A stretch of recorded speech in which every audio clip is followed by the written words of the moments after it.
మీరు అమ్మఒడి ఉన్నప్పుడు 5,000 కోట్లు, మాది ఇప్పుడు 7,000 కోట్లు, 8,000 కోట్లు, 10,000 కోట్లు చెప్తాను. అసలు అమ్మఒడి అనేది లేకపోతే ఇట్లా పిల్లలకు డబ్బులు ఇచ్చే పథకం అనేది భారతదేశంలో మొట్టమొదటిసారి ఏ రాష్ట్రం ప్రవేశపెట్టిందంటే ఓన్లీ వైఎస్ఆర్సీపీ ప్రభుత్వంలో ఆంధ్ర రాష్ట్రంలో ప్రవేశపెట్టడం జరిగింది. అంటే దీనికి నాంది పలికిందే జగన్మోహన్ రెడ్డి గారు. సో మీరు ఆయనతో ఎట్లా పోల్చుకుంటారు? అది ఫస్ట్. నాడు నేడు అనే కార్యక్రమము అంతవరకు ఎప్పుడు చేయలేని రాష్ట్ర ప్రభుత్వం ఎప్పుడు చేయలేదు.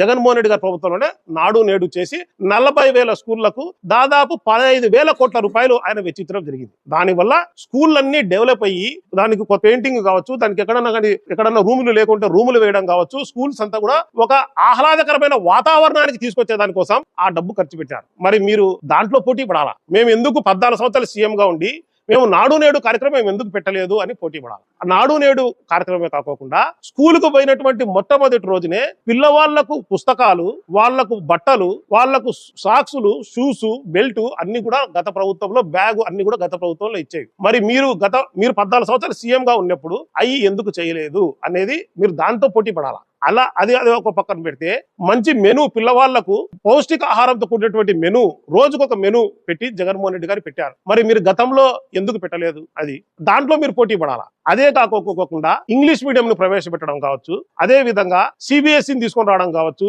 సిబిఎస్ఈ ఉంటే మన రాష్ట్ర పిల్లలు భారతదేశంలో జరిగే ఏ పోటీ పరీక్షల్లో అయినా రాయాలి అంటే సిబిఎస్ఈ సిలబస్ ఉండాలని చెప్పి సిబిఎస్ఈ తీసుకురావడం కావచ్చు, టోఫెల్ కావచ్చు, ఐబీ కావచ్చు, 8వ తరగతి పిల్లలకు ట్యాబులు కావచ్చు, స్కూల్లో ప్యూరిఫైడ్ వాటర్ కావచ్చు, ఇవన్నీ కూడా గత ప్రభుత్వంలో జగన్మోహన్ రెడ్డి గారు అవన్నీ తీసుకొని రావడం వల్ల స్కూల్ అనేది ఒక స్థాయికి పెరిగి ప్రతి ఒక్కరికి స్కూళ్లకు పంపించే పరిస్థితికి పోయి వచ్చినారు. 2019 నాటికి కేవలం ఒక 34 లక్షల మంది మాత్రమే స్కూల్లో, గవర్నమెంట్ స్కూళ్ళకు పోతాంటే 2024 సంవత్సరం అయిపోయే నాటికి 45 లక్షల మంది పిల్లవాళ్ళు స్కూళ్ళకు పోయే పరిస్థితి గవర్నమెంట్ స్కూళ్ళకు వచ్చింది. అంటే అది కేవలం జగన్మోహన్ రెడ్డి గారి ఒక విద్య పైన ఆయనకు ఉన్నటువంటి ఒక ఆలోచన, ప్రతి వాడు చదువుకోవాలని చెప్పేసి తపన ఉంది కాబట్టి ఆ రకంగా చేసినాడు. సో విద్య అనేది డబ్బులు ఇచ్చే దాంట్లో కాదు, దాని స్టాండర్డ్ నువ్వు పెంచినావా లేదా అనే దాంట్లో నువ్వు పోటీ పడాలా. మీరు 5,000 కోట్లు ఇచ్చారు, నేను 7,000 కోట్లు ఇచ్చాను, 8,000 కోట్లు ఇచ్చాను, కోట్లు డబ్బులు ఇచ్చే దాంట్లో కాదు.